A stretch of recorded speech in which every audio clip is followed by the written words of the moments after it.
Hello and welcome to the Rambling Movie Club. It's been a long time, but I'm finally back. This episode, we're going to be looking at Coco, which is a Disney movie set on the Day of the Dead. And to help me with this, I've got a special guest here with me, Brenda Zambrano. Hello.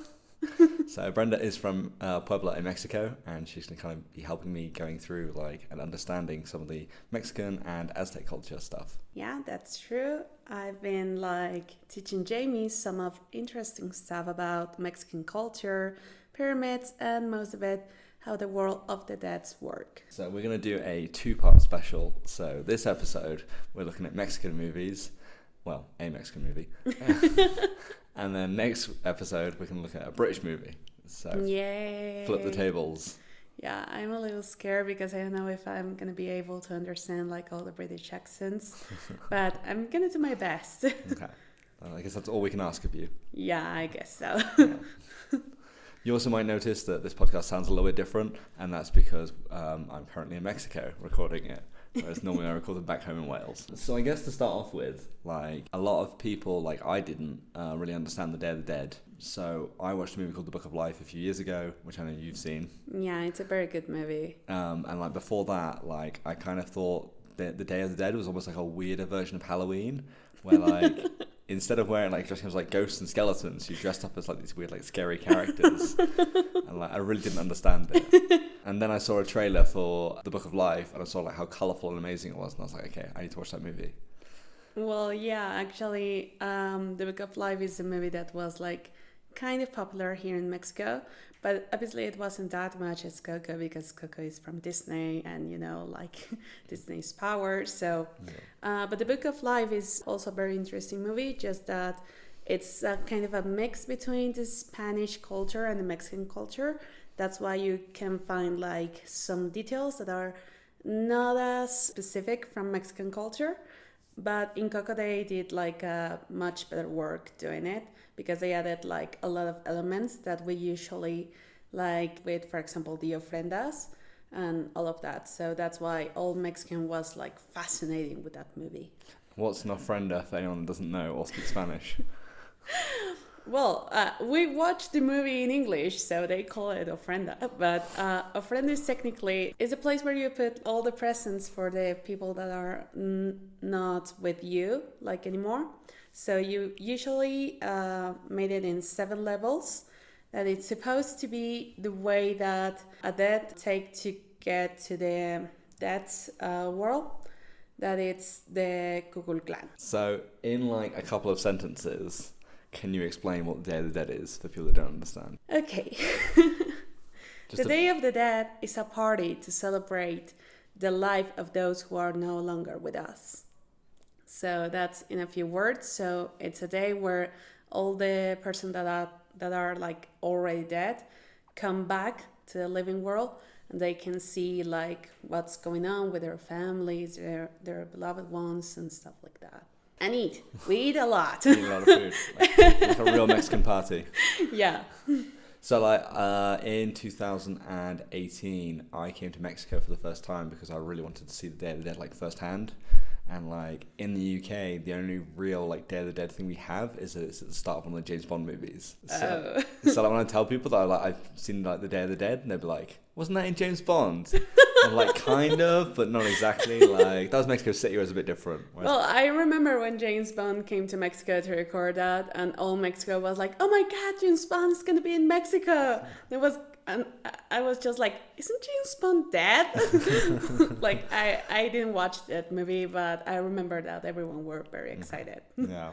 And then the town where I was working, I was a little, I say village, but you Mexicans would say town, of Sayulita, and outside of the town, they had a statue to Coco.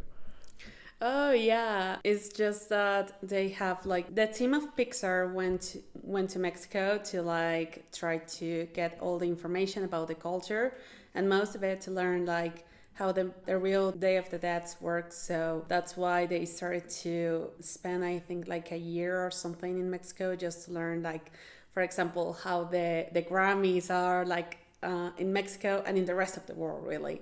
So Yeah, that's why we had like a lot of representations of Coco all around Mexico. I guess it's difficult for one person to do, but like, is like Coco seen as like a good like representation of like Mexican culture? Well, I mean, like most Mexican people I know like Coco. yeah. I mean, it's a very good movie because it's very attached to family love. So all Mexican families usually are pretty close. Something we'll talk about a bit more later as well. But yeah. Yeah, so that's why like it is a good representation because it represents like a lot of values from Mexican. So I'll say because also it's a kids movie, like a family movie.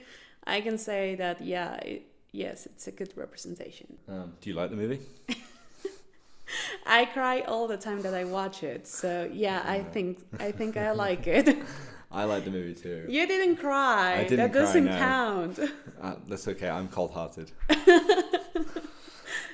I guess it'll have to be something that I learn when we watch British movies. Yeah, we're much colder. So one thing we should say is like we're gonna obviously go full spoilers for this movie, and normally like I'm like it's okay, like it's not really, but like with this like you should definitely watch the movie first before like you have it like spoiled for you. So if you wanna stop this podcast and go watch the movie and come back, that's fine. I'd also recommend watching The Book of Life because we're probably going to reference that movie a lot because they're kind of the two most popular movies I'd say in like the rest of the world anyway that kind of cover the Day of the Dead and about the kids movies. Yeah. I actually didn't thought that The Book of Life will be like that international. I always thought that it was just like a movie from Mexico, but I'm glad to know that it reached like people from UK and all around the world. So yeah, just if you haven't watched any of these movies, I recommend you to just like make a little pause, just make sure to come back and watch these two movies because they're very interesting. Okay, so at the start of the movie, we are introduced to the main character Miguel and his family. And this is where you kind of see, like Brenda mentioned, what Mexican families is like. And as you see in the movie, they're very controlling.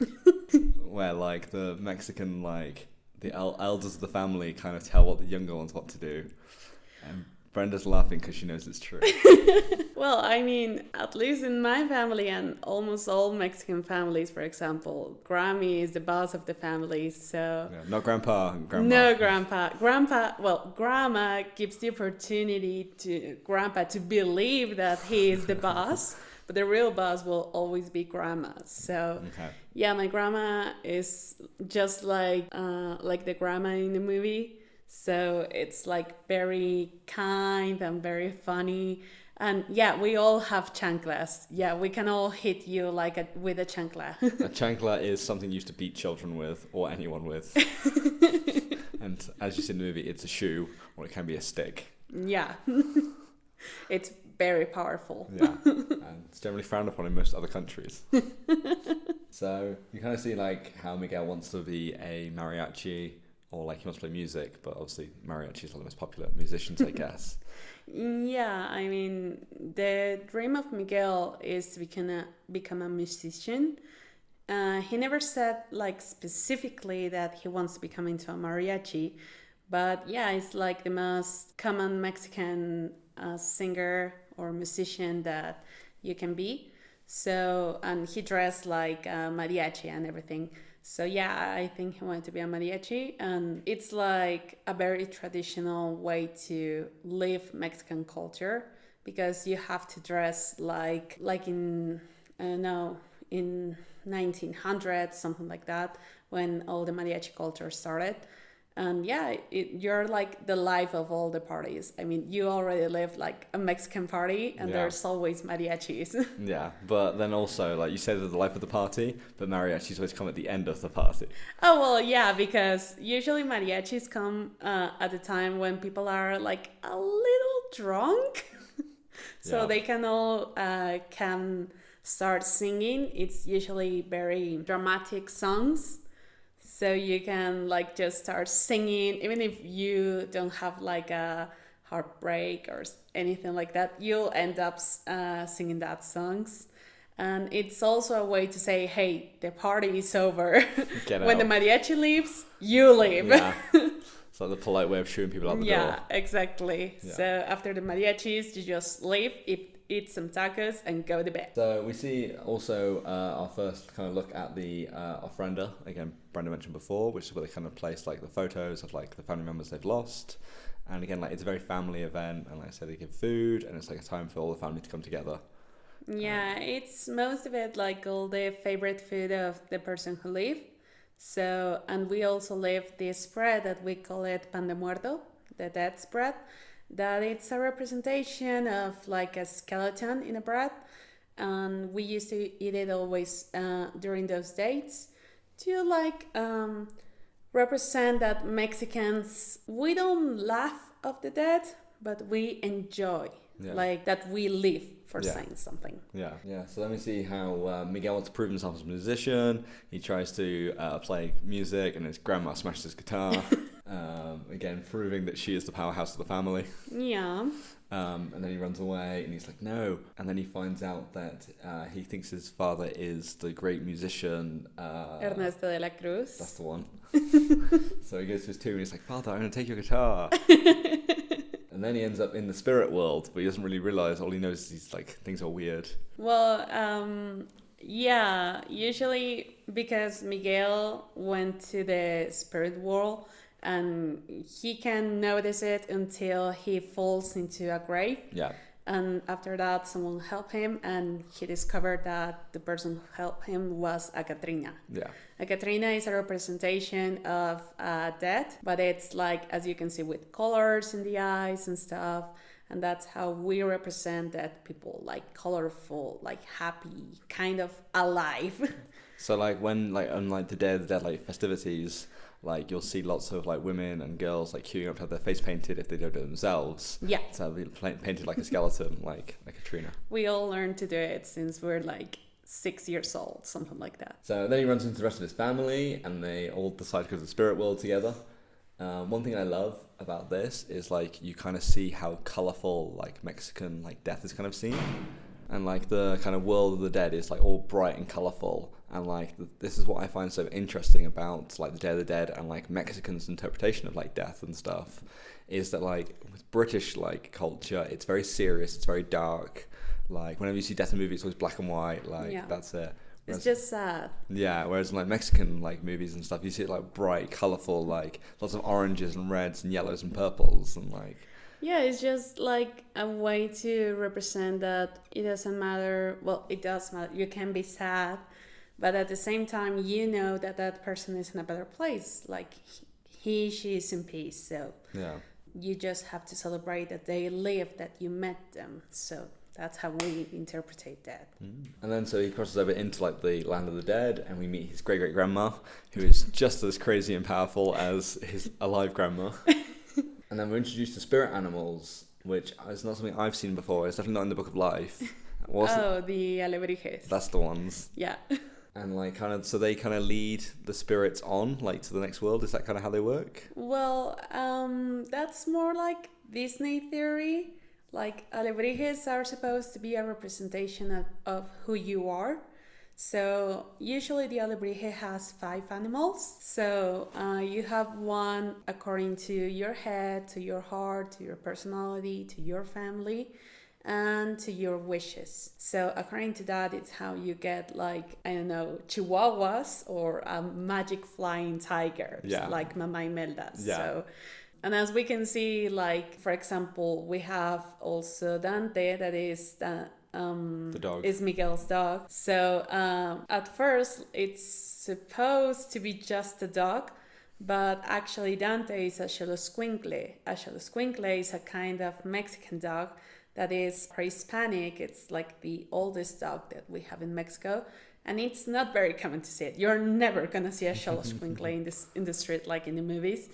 But they were supposed to be the dogs that lead the dead to the dead world. So I guess that's why they wanted to like bring Dante to the movie, just to like give that touch of culture. We then see he can go back to the land of the living with the blessing of one of his dead ancestors.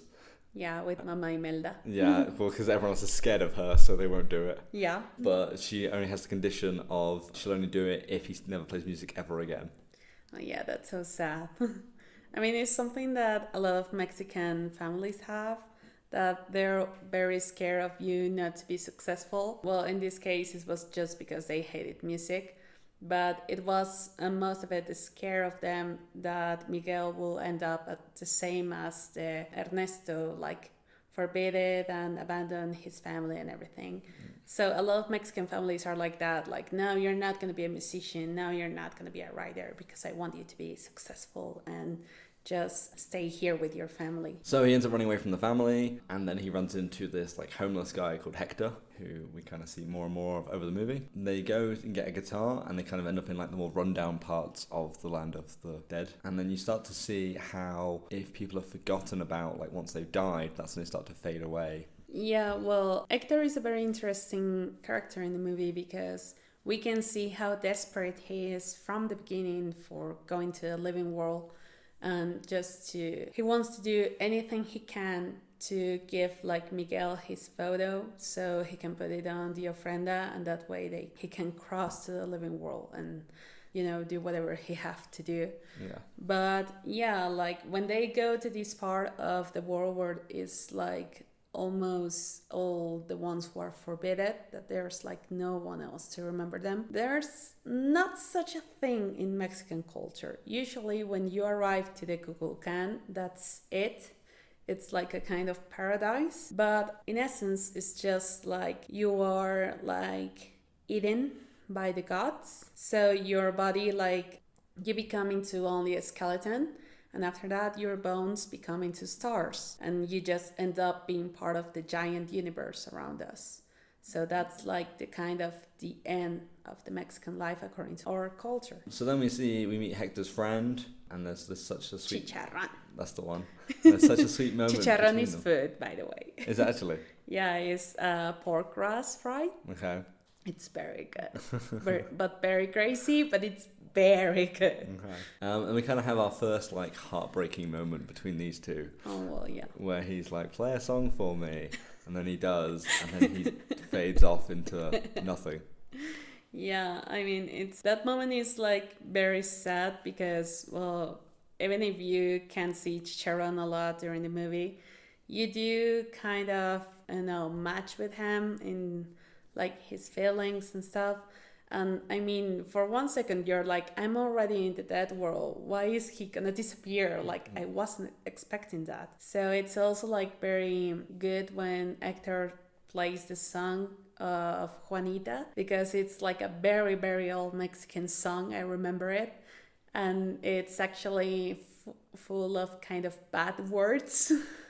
So that's why I was kind of impressed that they really like put the song into the movie. They changed the lyrics, of course, but it was very impressive to listen to that song. No, it's clean up enough that it was okay for a Disney movie. Yeah, exactly. So then they kind of run off and they go do the talent show to try and win tickets to go see De La Cruz, because Miguel's like, I've got to see my great-great-grandfather and he can bless me and we can play music together forever or whatever. And then he kind of wins the talent show, but at the same time his family shows up and are looking for him, so he runs away. And the grandma Imelda tries to stop him and try to explain to him that like he's ruining his life. And he's like, no, you don't understand me. I'm a misunderstood young boy. So he runs away to see De La Cruz. And you kind of start to see hints that this meeting between him and his hero isn't going to go well. Because like the grandma's like, no, like don't do it. And then like the dog's also like trying to pull him away, and like, it's the first time you've kind of seen the dog do this. Yeah, it's the only part of the movie where I kind of hate Miguel. Like I like Miguel because after all he acts like a kid that's following his dream. But when he like just say bad things to Dante, I'm just like, hey, it's not the dog's fault. Like, hey, he's in the dead world because of you. Yeah, you could be more grateful or something. Yeah, it's like he chose to be here. Yeah, but it's just also that I love dogs, so. Yeah. And then Miguel sneaks into the party and gets to play for his great-great-grandpa. You can see lots of figures of like Mexican history kind of in this as well. Yeah, you can even see like pre-Hispanic people. Like you kind of recognize, like, for example, Cuauhtémoc and stuff that were like the chiefs of the tribes when the Spanish came to conquer. So it was like a whoa, and a lot of actors and people from the revolution and the independence. So it was very like interesting to just like stop the movie right there and just like, oh, I know that one. Yeah, I know who's that. Yeah. And then we kind of see like a montage of them like hanging out together, which is great to see him like getting to spend time with his great grandpa, especially because like idolized this guy for so long and now gets to hang out with him. Yeah, I actually thought that Ernesto was like not a bad guy. Yeah. So I was like, oh, okay, he is happy that Miguel's there. So I don't know. Yeah, but then like you start to see like how selfish De La Cruz is, because like he's like his grandson's only got a certain amount of time. He's like, no, let's go horse riding and like sing songs together. Oh yeah, I mean, he's like enjoying the attention that his great grandson gives him. So he's just like, oh look, I have another thing that anyone else has. So. Yeah, and he wants to show off a bit to his friends and stuff. Yeah, like, exactly. Yeah, and then Hector shows up and tries to save him. That's when you find out the big secret that Hector was actually the songwriter the whole time. Yeah. De La Cruz stole his songs. That was very sad because, like, as I said, you can see all the desperation of Hector, like, trying to cross. And when you discover that he's actually doing it to see his daughter, you're like, I mean, just let him go to the living world, and that's it. It's just one night a year. Yeah, so like it's really interesting as well, like how you kind of see, because you find out about how like De La Cruz killed Hector because he like wanted to be the most famous singer in like all of Mexico. Yeah. And then it's interesting to see this kind of darker side of the obsession with creativity, especially like in our modern world with like YouTubers and Twitch streamers and stuff. And like you can find like 100 videos on YouTube probably talking about like how you should do anything it takes to be a YouTuber, or like whatever your dream is, like do whatever it takes. Yeah, he doesn't care if you, I don't know, get a credit with the bank and then you have to spend 20 years of your life paying it, or you don't have to pay attention to your family, the school, or whatever it is. Just do whatever you have to do. Yeah, and that's what's interesting in like, especially a Disney movie, like kind of telling kids that like, no, like just because you want these things, you shouldn't give up everything for it. Yeah, I mean, you need to have like different levels of importance in your life for the people and the things, your wishes and stuff. So I know you need to chase your dreams, but you don't have to go like, I don't know, forgetting and killing or whatever you have to do. Yeah. Yeah, and then so Hector and Miguel are thrown into a hole, and this is where we find out the second twist, that actually Hector is Miguel's grandpa all along.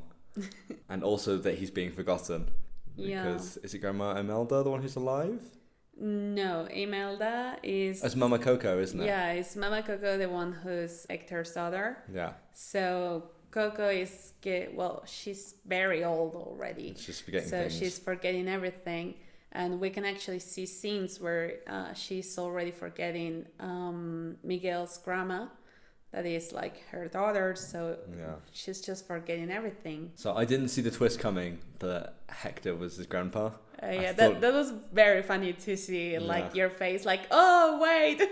But like, to be honest, like when they go into the land of the dead the first time, you see Hector trying to get through, and I was like, wouldn't it be funny if that was his grandpa? And I was like, no, there's too many clues. Like there was like no clues that it was Hector. It's too simple, but at the same time too complex. So that's like a standard like movie thing where it's like the first person they meet is actually like the bad guy or like the important person. So but there was like no clues, and like they kept focusing on it being De La Cruz. So that's why like I was like, no, it must be De La Cruz still. Yeah, actually it's very funny because remember that part when Miguel says like, are you kidding me? 5 minutes ago I thought my grandpa was a killer. Yeah. With you the things are better. Yeah, because he's like, I've got nothing. Yeah. And then they get saved by the great grandma on her flying beast. Yeah, Pepita. And Miguel tries to make peace between his grandparents. And it's like, do Mexican people just all hold grudges? Like, do they never let anything go? Because like, they've both been dead for a long time, and she hasn't like figured out how to like forgive him, and she hasn't given him a chance to explain. Well, it's just that the character of Mama Imelda is based on a Mexican song that has like a very deep history, and it's about like a woman who was like abandoned by her lover, and everyone on the street or in the town were like just talking about her being abandoned. So it's a song about how she needs to like go on with her life without anyone. So that's actually why they prayed Mama Imelda just like that. Okay. Because after all, like you can forgive, but you can't forget. Yeah. So I guess after Miguel tells her that it was actually Ernesto the one who killed like Hector, Imelda was already like, oh. Okay. She starts to understand. And then after this, we have Miguel realizes that he really shouldn't put his passion before his family.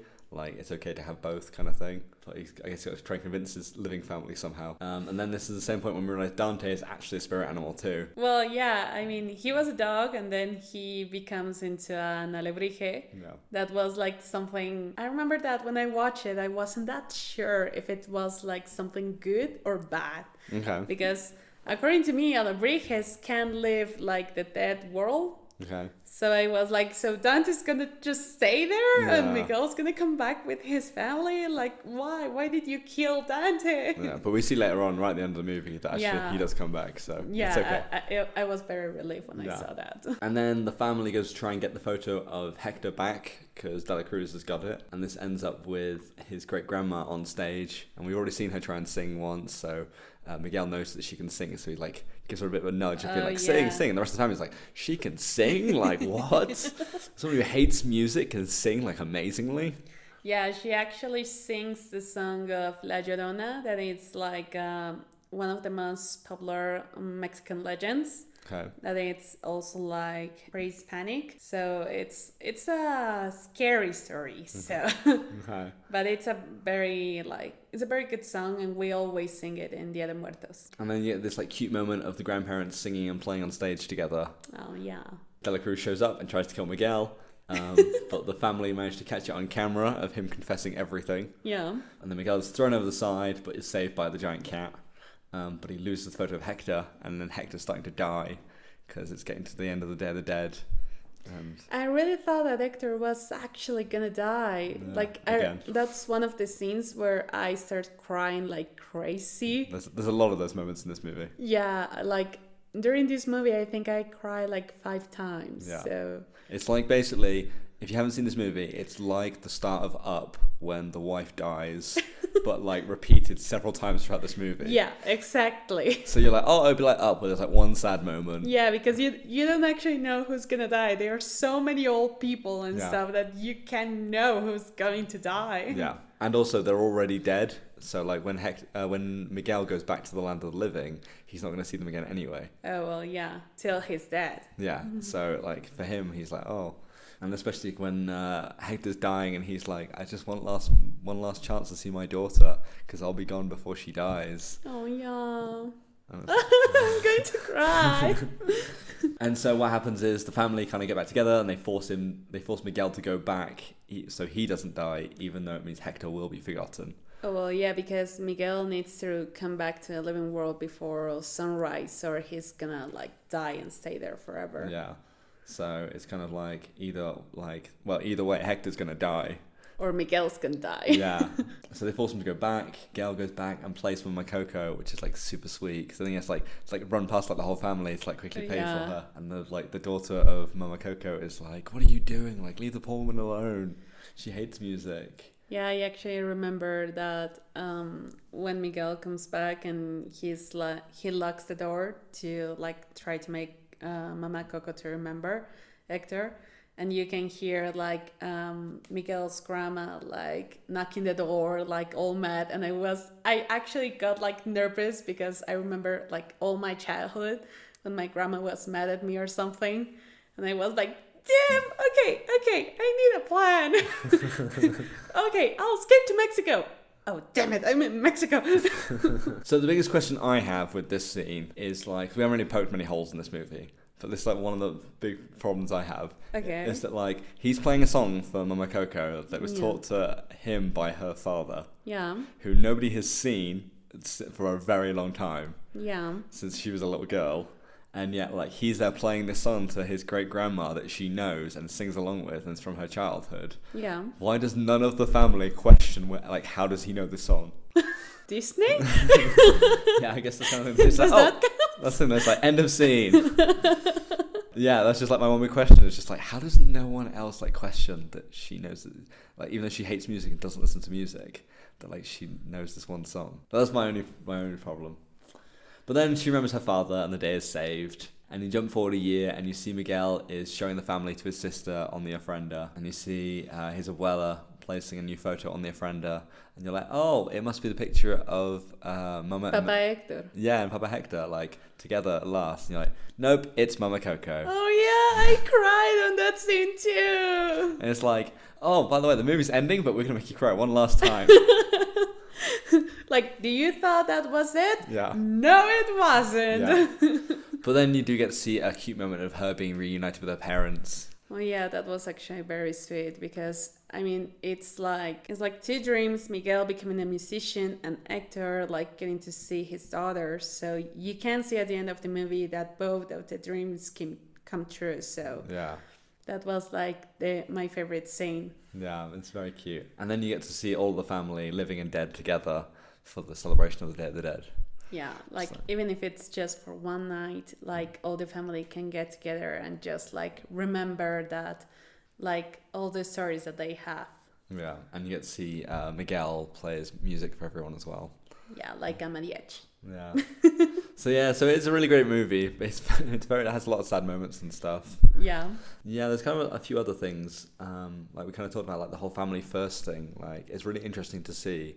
Because especially in like British culture, that's kind of like a more old-timey thing. Like our grandparents' generation would be like that. Whereas like now it's kind of being forgotten about. With like people like move away to cities and stuff and kind of just like they're not really not part of their family, but like it's not as crucial as it's like shown in the movie. Yeah. And like being in Mexico, you kind of see that too. That like family is very important. Well, yeah. I mean, here one of the most important things it is for us is our families. So we always try to make like the best decision, not just for us but for the rest of the family. I mean, Mexico is like a very beautiful country, but it also has like a lot of problems and stuff. So we need to always help each other, and that's why you need like that support from your family and always give that support back. So it's just interesting to see it like play out, like because I feel like with the movie you get like a much more personal like insight into it. Yeah. Whereas like when you're just around like Mexican families, like it's not quite the same because like for me, like I'm an outsider in it, so it's like it's not the same. Whereas like I guess like you're seeing it from Miguel's point of view in the movie, so you get like a much like deeper insight into it. Yeah, I guess that also like at least here in Mexico, like a lot of people that watch the movie cry because you can identify like Mama Imelda, Mama Coco, Miguel's grandma, like any member of the family. So that's why we can all like recognize that person, and we can all start crying. Yeah, the songs in this movie were really good as well. And like kind of as you kind of mentioned, like they're very old, like traditional Mexican songs as well. Yeah, actually they are. They're songs that I heard since I was a kid, and there's like, for example, the one of Janona is a song that my grandpa used to sing when we used to have like the Day of Death. So I don't know like this because he's like already old, but my grandpa told me that he used to sing because he had a guitar. Okay. So we used to go to like see the graves and everything. And there they used to put like all the food, all the flowers, that is the flower of cempasúchil, and you just celebrate. It's like having a party with, how do you call it, with invisible like guests. Okay. So it's kind of that. You get drunk for those who can't. The other thing about this movie is is almost 2 hours long. It felt long, but like in a good way, and that like there was just like so much story to tell. Like I was never like, oh, I wish this movie was shorter. Like it felt like the right length, but it did feel like a long movie. Well, yeah, it has a lot of stories because it's not just Miguel's story. It's Mama Imelda's story, it's Hector's story, it's De La Cruz's story. Yeah. So, yeah, I think they give like a good time to every character, so they could give like, so you could understand better, like not just the culture, but the personality of each character. So that's also why you can get like, you get in touch with everyone. So it's been a very interesting episode looking at Mexican culture with a Mexican person. Well, thank you for inviting me. Oh. Do you have anywhere that people can find you if they want to see more of stuff you've done? Well, if you want Well, I... Oh, one thing I should point out quickly, because we didn't point this out at the start. This Brenda Zambrano is not the Brenda Zambrano, the porn star. So if you think we've been talking about with the porn star the whole time, I'm sorry to disappoint you. And I know that now you're going to search for the porn star. So please don't do it. But yeah, is there anywhere people can find you? I had to change my name in social media because of that. So you can find me as Brenda Limon.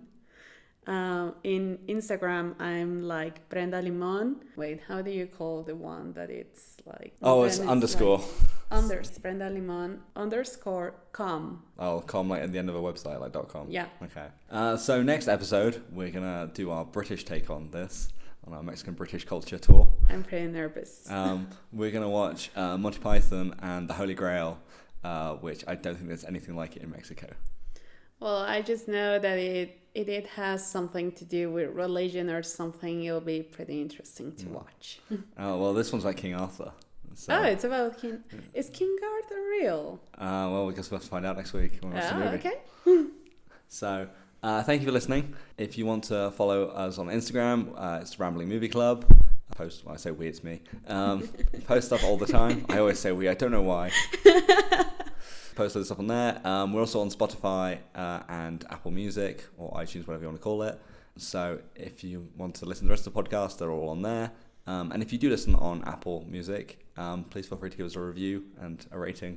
It definitely helps and helps more people to find the podcast. Yay. Please follow Jamie's. So I will see you next episode. Thank you for listening. Bye.